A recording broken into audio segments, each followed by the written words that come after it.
Face on it. I'll turn the page. No, I don't want my pages facing on it. This was a Bible that was found in Glen Eyre. It's found in Glen Eyre the morning after the Saturday after the storm. So the morning after the storm. And it washed up in front of the church. What it looks like is it was given to somebody in 1977 after a November flood. Yep, that happened on a Sunday morning, November flood, November 6, 1977 on a Sunday morning. The Bible was opened like this. All of this had mud on it with the exception of one verse. I've dusted it off. But it's Psalms 107, which says, "Oh, give thanks unto the Lord, for he is good, for his mercy endureth forever." And even in a time of a storm, we can be reminded God's good. All the time. That's amazing.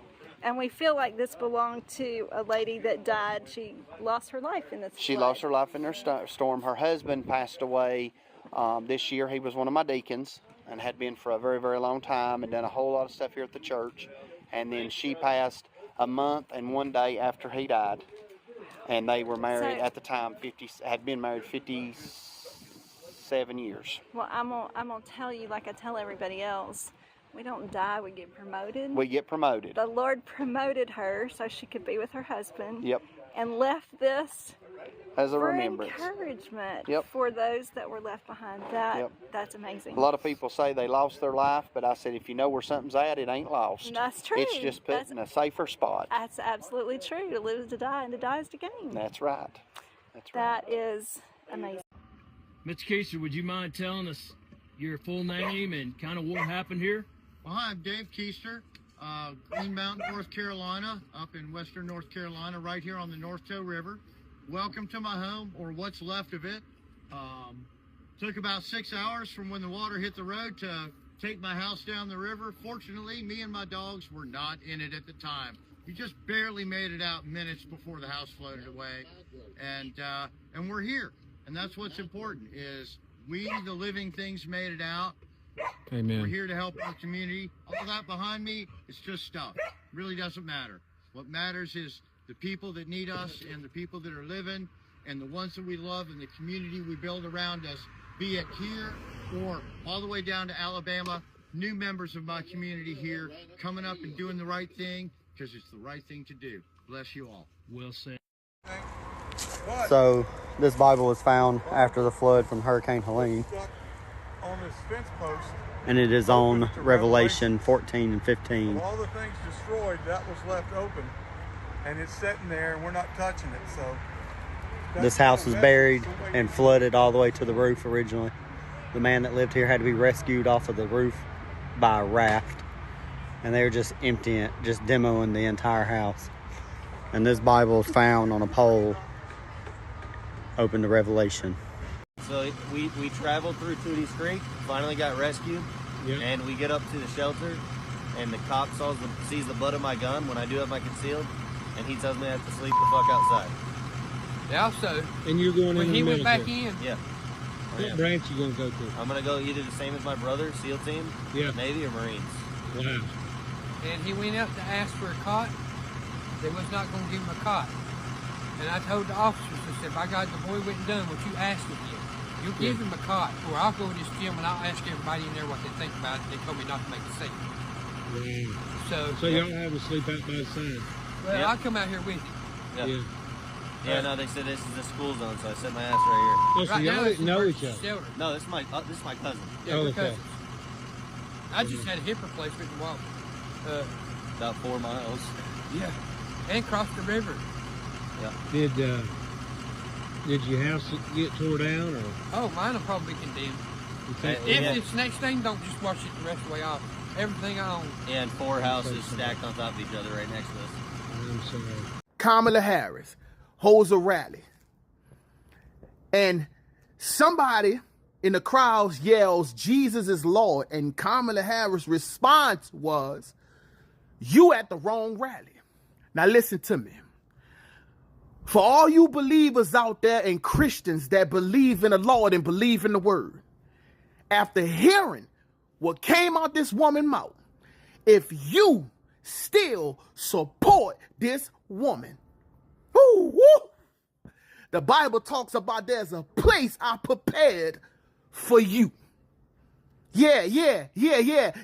All you Democrat pastors that preaching to the congregation that they need to go down there November 5th and vote for Kamala Harris. Oh, God say, I have a place prepared for you.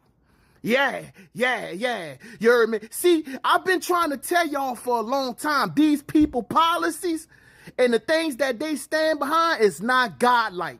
These people don't love God. They don't care about Jesus. They don't love God at all. Everything they do and stand for is against God. That's why I don't understand why a lot of you folk that say y'all believe in God and y'all believe in the word and support this lady. How can you stand by somebody after saying what they said? Jesus is Lord, and she tell them they at the wrong rally, and y'all gonna take yourself down there and vote for this lady, and at the same time go to church on Sunday and be praising God.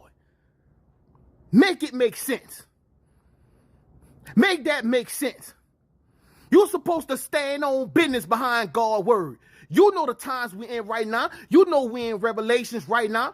Y'all know, for all my people out there who know the word, y'all know what's going on right now as against good and evil. Y'all know what the business is. And you say you going out there and support this woman after what you just heard? Oh, Lord. Oh, Lord. A lot of y'all going to hell with gasoline draws on. Oh, Lord. A lot of y'all going to burn like Usher, baby, burn, you heard me. You better get on the right side, I'm trying to tell you. Have you seen the new videos of what FEMA's doing over in North Carolina? All you gotta do is Google a woman's name named Ann Vander Steel. She's got videos of FEMA building an encampment. They're bringing in fuel tankers. They're even bringing in above ground tornado shelters. Have y'all seen that yet? They're big and red. They don't go below. They just say tornado shelters on the side. They're bringing in medical and mental help for everyone. And it's all surrounded by private security. It's just a big encampment. This is all going on about west of Asheville, North Carolina right now. It's just a big, large encampment that is being built right now. And the property is actually owned by a Ukrainian man that owns the whole land over there. That's interesting. There's a lot of Ukrainians that own land now over in the Asheville area. But guess what? It's not for the people who need help.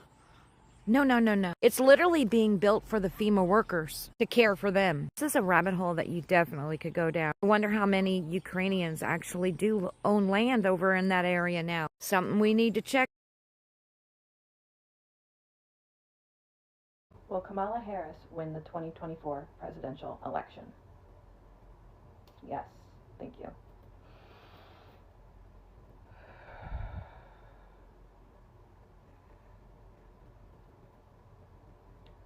Will she serve her entire 4-year term? No. Interesting. Thank you.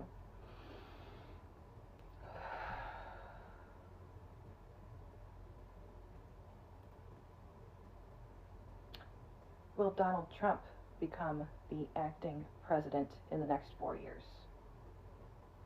No. Interesting. Thank you.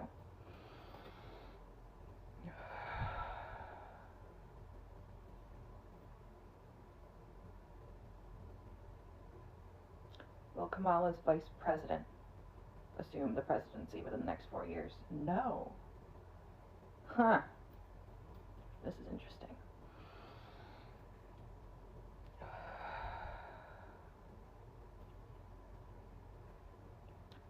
Will Kamala be replaced by another president in the next 4 years?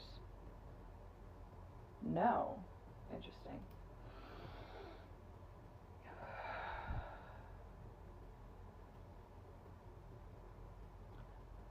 Will Kamala Harris be the last president of U.S.? Interesting. Thank you.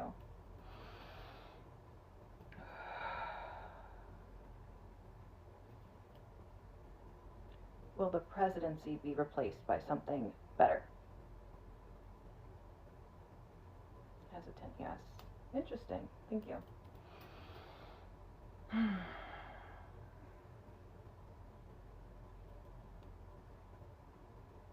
Will we see a restructuring of the U.S. government in the next 6 months?